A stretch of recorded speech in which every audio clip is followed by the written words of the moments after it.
2010 সালে শুরু হয়েছিল আরোগ্যর পথ চলা। দুস্থ মানুষের পাশে থাকাই ছিল অঙ্গীকার। আর এখানেই প্রত্যেক মাসে স্বাস্থ্য শিবিরের আয়োজন করেন ওঙ্কারের কর্ণধার।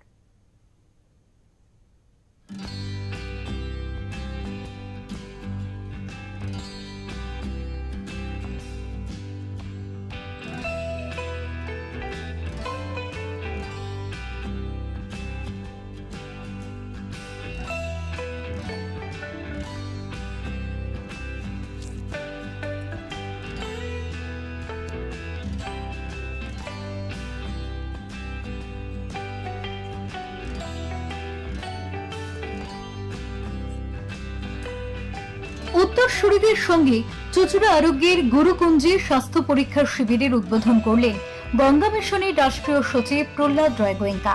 ঘুরে দেখলেন দ্বিতীয় ভবনের নির্মাণ কার্য, কম্বল প্রদান করলেন দুস্থদের, সঙ্গে স্বাস্থ্য শিবিরের ওষুধপত্র। আর্থিকভাবে পিছিয়ে পড়া ছাত্রছাত্রীদের কম্পিউটার শেখার সুযোগ আছে এখানে, তাদেরও দিলেন পেন্সিল বক্স। ভবিষ্যৎ প্রজন্মকে ভালো কাজের সাথে যুক্ত করতে হবে, উত্তরসূরিদের হাত ধরেই সেই পথ চেনালেন তিনি। চাকরিতে টোপে 1921 সালে ওনাকে 1 টাকা মাসে পেত, and that was the highest salary in the Assam. that was 1 টাকা মাসে। উনি একটা কথা বলতো, বেটা তুমি কোনোদিন অন্নদান করতে পারো না, অন্নদাতা হতে পারো, তোমার স্ত্রী হোক, ছেলে হোক, মেয়ে হোক, যাই হোক, তো অন্নদাতা শুধু ঠাকুরই আছে, মা অন্নপূর্ণাই আছে, আর তুমি মাধ্যম হতে, তোমার মাধ্যমে দিচ্ছি। তো আমার বলার বক্তব্য কি আছে, প্রত্যেক জিনিসকে সেই রকম দেখাটা। বিবেকানন্দ এই কথা বলল, আমার মনে আছে বিবেকানন্দ মাই ভেরি ফেভারিট হিরো। তো তারপরে রামকৃষ্ণ পরমহংস আমাকে বিশেষ কাছে এসেছে, কেন উনি পিওর ছিল, গ্রামীণ এলাকা উপনিষ এলাকা থেকে এসেছিল। তো ওদের ভাষাতে উনি ডিস্ট্রিক্টে ছিল আমার মনে হয় কামারপুকুর, আমরা ওখানে বেরিয়ে কাজ করলাম।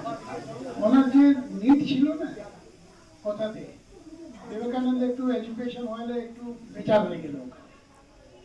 কিন্তু উনি একদিন নরেন্দ্র ঠাকুরকে বলছে, লিখে গেল, জিয়ের উপরে দয়া, শিবের শিব। ও ঠাকুর একটু স্লাইড ল্যাঙ্গুয়েজ বলছে, একটু গালি গালি দিয়ে ওকে বলছে, দয়া করা, দয়া তো আমার মনে হয়। অন্নদাতা আমি এটাই বলতে চাইছি কি, we have to feel the difference. তোমরা সবাই এখানে আছো, ওল্ড এজ গোটারা কাছে, আমার বোন আছো, দিদি আছো, এনার আন্টি আছো, সবাই আছে। তো এখানে কোন কাজ করে দেয়া করছে? আমি তো বলছি আমার উপরে কর্তাটা, তোমরা দয়া করছো কি আমাকে সৌভাগ্য দিচ্ছ কি আমি এখানে কিছু সেবা করতে পারবো। প্রতি মাসেই গঙ্গা মিশনের রাষ্ট্রীয় সচিব প্রহ্লাদ রায় গোয়েঙ্কার উদ্যোগে দুস্থ মানুষের জন্য আরোগ্যে বসে মেডিকেল ক্যাম্প।